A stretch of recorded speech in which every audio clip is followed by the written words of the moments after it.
Hello everyone, welcome! So, Lauren had its very last panel from hell with juicy news about Baldur's Gate 3, and I waited a little bit to post this video because I wanted to include any interesting information that I could siphon from other creators, because they were able to go to the event and I wasn't. By the way, you guys can help me out by subscribing to the channel and liking the video, so maybe on the next big event I will go and I will be able to show you guys news like front-handed. Character creation looks great. Now we're able to visualize every option we're choosing.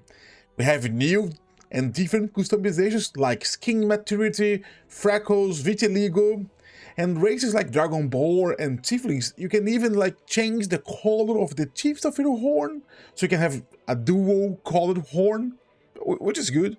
If I make my Tiefling, I'll have one for sure. Other stuff that is very nice is so good to be able to see their hairstyle you're going to pick and then pick it. Thank you, Lauren. And all the UI was overhauled. It seems much better, looks like a final version now.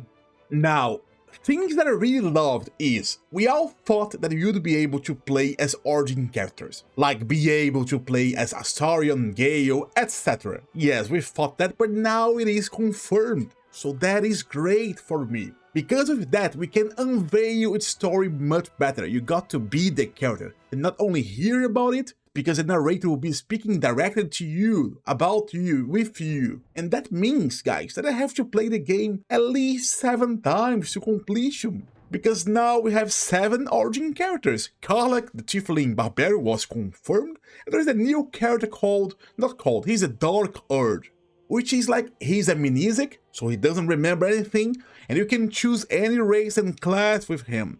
And the game tries to make you do evil deeds. That's pretty cool. I love the concept and I'm going to make a video about it, so stay tuned. It's also worthwhile to mention that they changed a little bit of the story on some characters, like Will, for example. And they changed where you meet some characters, like you would meet Gale coming out of a portal, and now he's stuck in the portal and you can help him. Or, if you're Dark Urge, you can be very, very evil and do stuff to Gale, poor Gale. And with that, they try to kind of, I don't think they overhauled, but they add complexity to the romance. Now romance is just not a matter of go, do a quest for them, and then now you're romancing them. No, you gotta do right by your partner. It is very, very complex. Like they said that most of the characters, I don't know if they said all or most, but let's say most of the companions are capable of doing evil or good. So take Lae'zel. You could do a play game where she's evil. That's kind of like her main, right? Her default. And then you and her, you're evil, and you choose her as a partner, and you're going to romance her on one situation, let's say. You're going to have your own romance story for evil Lae'zel. Now, if you play the game again as a good one, and you kind of redeem Lae'zel and bring her to the light side, then your romance with Lae'zel will be different. So that's pretty cool. And not only that, like, romance seems much more complex. You can go on dates of paths, as I said. There is also other possibilities, ones that we would never expect. And although you can play as an origin character, you can still create your own tab, your own character, and just go and play the game. But you know what? I don't recommend that, because I think you lose a lot of the good story that Larian is known to craft. I don't know. Just seems to me kind of a waste, but I understand if you're doing for roleplay purposes. If you're doing for like class purpose, because you want to play, I don't know, a paladin, but there is no origin paladin, don't worry about that.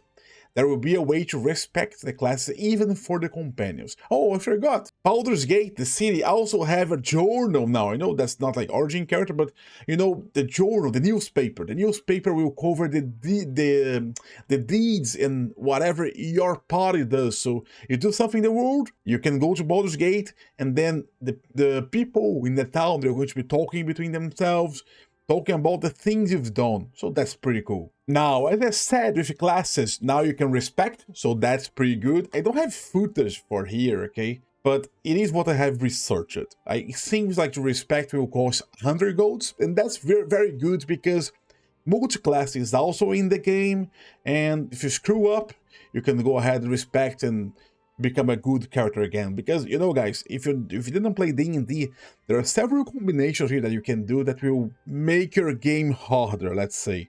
Oh, Larry even said there is an achievement for having 1 level in each class. That's crazy. That's crazy. And guess they are taking out the requirement. On D&D, there is a requirement to have at least 13 on the main scores of your class and the one you're multiclassing. So if you're a fighter that wants to multiclass to rogue, you need to have a 13 strength and a 13 dexterity, otherwise you can't do it. But I think in Baldur's Gate they're not maintaining this thing, which is okay. Also, another thing that is nice about respect is because, yeah, I know I told you guys you can change your origin classes. Even you can take Astarion and say, nah, Astarion, now you're not a rogue anymore, you're a fighter. Or maybe you can take Will and say, Will, you're not a warlock anymore, you're a barbarian. You can do that, but then let me advise you now. I don't think you should remove the main class of some characters. For example, Will.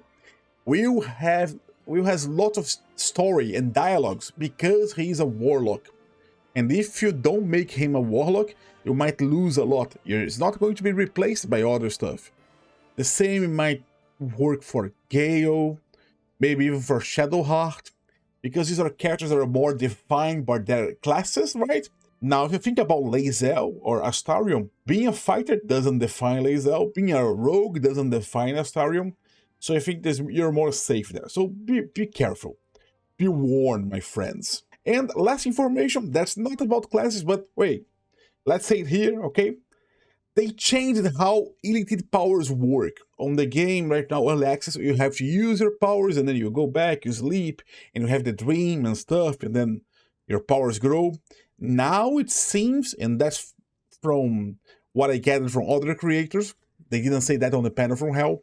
Now it seems that you can kind of steal tadpoles from other people, and then you can put these tadpoles inside you, something like that, maybe absorb them, I don't know. And with that, you unlock kind of like a skill tree where you get more powers, powerful powers. Powerful powers. And as I said, on the panel from Hell, we can see Sven talking a little bit about things that you can do if you're evil to gain lots of power. So I'm guessing these will be kind of like the path of evil. And there is also Dark Urge, I know. There is a path of evil. They have to incentivize you to be evil on other characters also, of course. This was pretty good. Just bring you guys the quick news. Thank you very much for watching the video. And now you can expect several videos about classes, multi-classings, and the Dark Urge one. So stay tuned. Ciao!